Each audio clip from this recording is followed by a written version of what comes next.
On a side street in downtown Toronto, a small group of people gather outside a former church, waiting for a free meal. These are mainly homeless or marginalized people, and this is the sanctuary, throwing them a lifeline. Okay.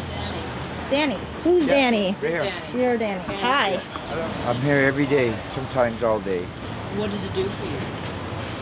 What doesn't it do for me? Like food, clothing, health care, shelter they can find for you. Thank you guys. You guys do so much for me, man. I don't talk about my feelings too much, so get that. But it's like, I don't know. They filled something that was missing my whole life. You know what I mean? Inside, the small kitchen dishes up about 700 meals a week. Since the pandemic, 10 extra people have been hired to help with all the safety measures. That's just one of the many reasons the sanctuary needs another fundraising drive.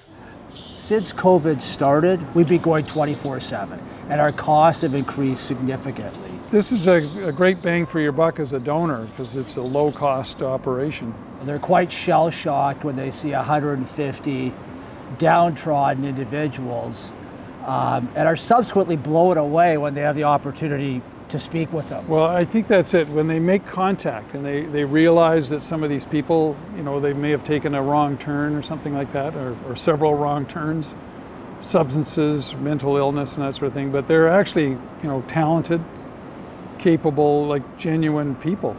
The sanctuary also runs an art studio, and a basic health clinic is available to anyone who needs it. Most of the staff go out onto the streets to do outreach, looking for broken people who need help and human connections. The traditional outreach work involves going out on the street, walking the street to get to know people where they are, build relationships, and also understand ways that we can support them. But then outreach is also much broader than that. It might be, say, going to an encampment or walking along Yonge Street to connect with people and offer support, but it could also look like helping someone to clean their apartment so that they avoid an eviction, or going with someone to the hospital, or visiting someone in jail. It can also mean just spending time with people, wasting time even, in ways that you do with friends and with people who are close to you. The workers know the streets well. Some of them have lived there themselves. The bottom line is I struggled with addiction and mental health and alcoholism for years.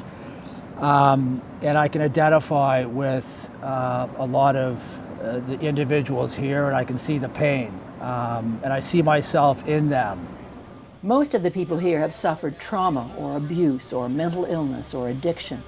The sanctuary offers them friendship as well as food. And without this place, I wouldn't be there.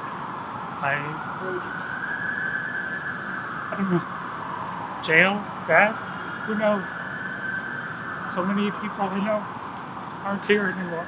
Well, it's a different environment here from the likes of shelters, homeless shelters.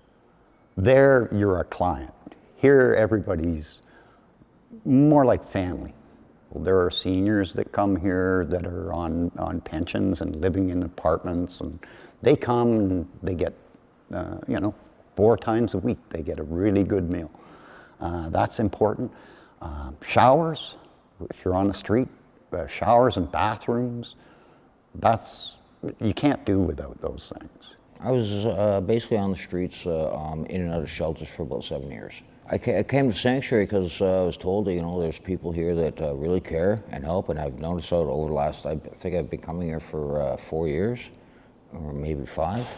What matters to me is to see people doing something, to at least people at Sanctuary do something, that they make me go to my appointments. They remind me, if not, they'll take me there individually. They are there to talk with you about anything, whether it's depression, addiction, whatever. Oh my gosh. We are all friends. I mean, we all consider, they're not really staff. Like I said, More family. Yes, we're family. We're all family. So I feel. sanctuary and everyone that comes here, you know? That sounds like the sanctuary saved you. Yeah, it totally Definitely. did. Oh, I mean, we help out here now a couple of days a week, and Tuesday and Fridays, since the pandemics began. And I mean, I leave here when I'm finished work, both of us, and I'm so amped up. It takes me a couple hours to come down. In the early evening, the meals are served outside. Under COVID regulations, individual servings are packed in boxes. For many here, it's the first meal they've had today.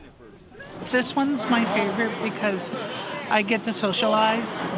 I get to socialize with people from many different backgrounds. It helps me realize what I have. What I love about Sanctuary, they'll feed anyone, no matter what they're on, no matter how high they are. A lot of meal drop-ins won't do that. On Sundays, there's a church service open to all, even to those who aren't necessarily religious. It's a great place to come to church if you don't like church. It's awesome. I never liked church and it made me come all the time now. Annually, it costs at least $1.2 million to run this Christian mission, all raised through donations.